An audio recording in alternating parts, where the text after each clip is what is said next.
Hi, coming from my home here in District 16 of Dane County, it's Rick Rose. I just want to comment on a couple things that happened in our last county board meeting, which took place last Tuesday. You can see the date in the comments below. The meeting lasted very long. There were many items that we dealt with that were not as controversial as the two I want to speak about. And when I say controversial, I'm really speaking to just the fact that there are people sometimes when there's a subject that has objectivity and subjectivity, we have to look at both of those things. And on the subjectivity side, usually emotions at play, or what's in it for me is at play, or what are the rights of my fellow residents and what do I need to be concerned about there. On the subjective side, we also have to then look at, or I do as a county board supervisor, and I trust very fully in my fellow supervisors, all 36 of the other supervisors, that we look at it subjectively. Like, what is the right decision from a business standpoint, balanced against the objective opinion of the public? We did hear on both sides of these controversial issues. We heard most opposition to the two votes that took place. Again, most people that I always refer to as the squeaky wheel, the people that are concerned the most or have most at stake or are most concerned about something passing are going to speak up versus those that feel it's going to pass or feel in support of a certain situation. They don't necessarily weigh in. Now, how it works, and part of my tenet is to be fully transparent and also to allow people to understand a little more about county government, how it works. How it does work is we allow at a meeting up to 5 minutes per person who has registered to speak in support or in opposition of a proposition that's in front of us to speak. And you can also just weigh in and say, I don't want to speak, but I want to register my opposition or support of a proposition. So we look at those matters subjectively by number and then objectively by hearing the public statement.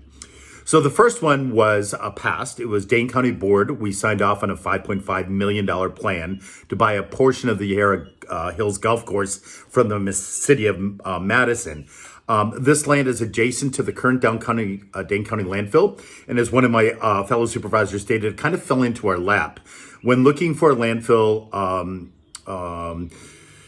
addition or expansion, which we're doing here because our landfill is about to be capped in less than 10 years, and the process of building an additional one or adding on may take up to that amount of time. So it's a very timely thing, something that will not hit ground or be off and running until about 10 years, just a little slight of 10 years, but it's something we have to look at now. So in looking at that, most counties aren't as fortunate as us to have land right next to the current landfill to build upon.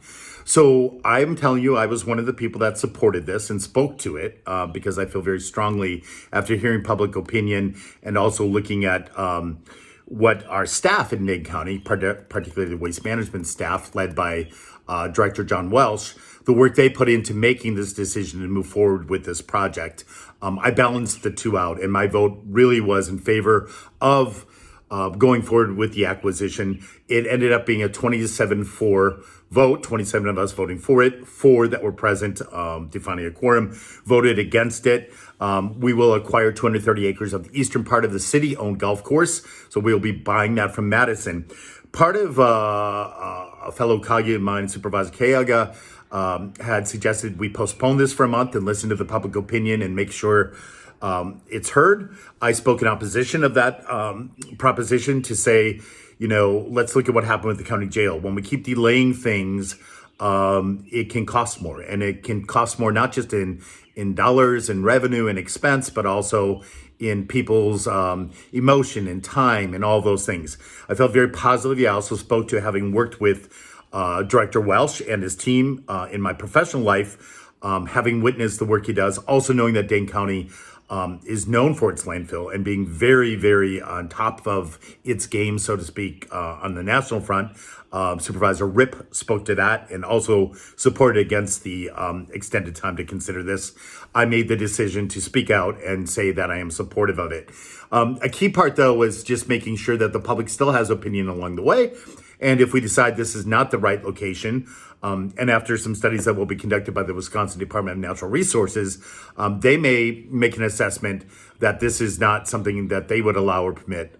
Also, So at any time, we can have challenges by residents to those findings or support along the way. So this journey, much like the Dane County Jail, is just beginning.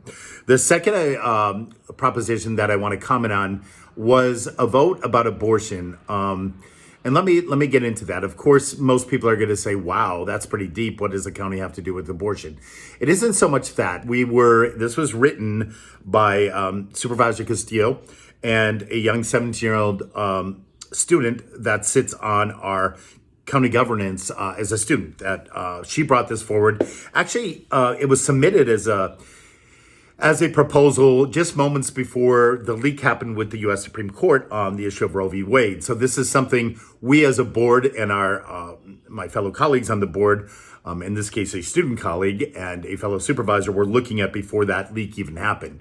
The concern is we wanted to make a statement to say we have a very archaic 173-year-old Wisconsin law. It's Wisconsin Statute 940 or 940.04, which criminalized abortion. Now, this is at risk of going into effect should the U.S. Supreme Court overturn Roe v. Wade and Planned Parenthood versus Casey, which has been indicated in that recent leaked draft.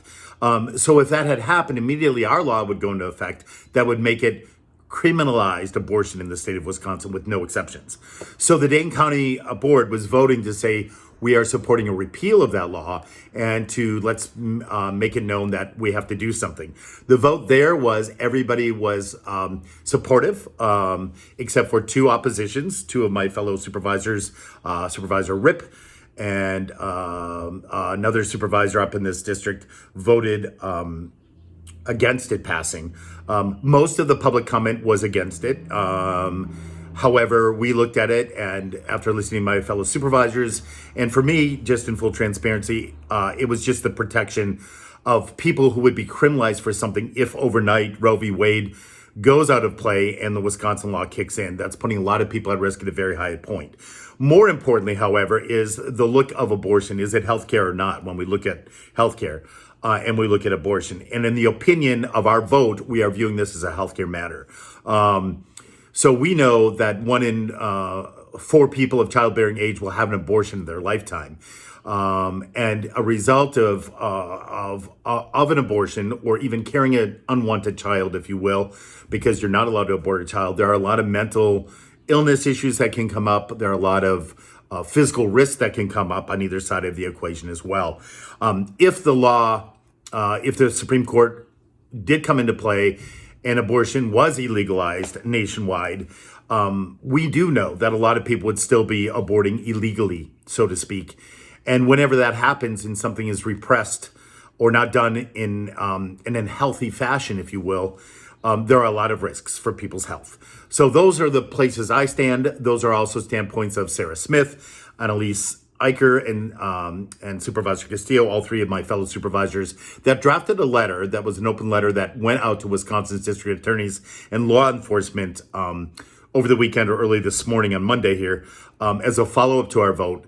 And we that voted for it, many of my fellow supervisors who voted for it signed this letter along with supervisors and executives from cities like Milwaukee or areas like Eau Claire, La Crosse County Board Supervisors, Brown Deer, I'm just looking at the list here, the Village of Shorewood, Eau Claire City, Dane County Board, of course. Oh, that's my name there. Verona, Chippewa County, the Madison mayor herself, Mayor Rhodes Conway, signed this open letter. We are just calling upon the officials that would make decisions about criminalizing or making this illegal to wake up and be woke in this experience and know that we are calling on them to step it up and stand together, protect individual liberty, religious rights, and personal health, and to commit that if Roe v. Wade is overturned,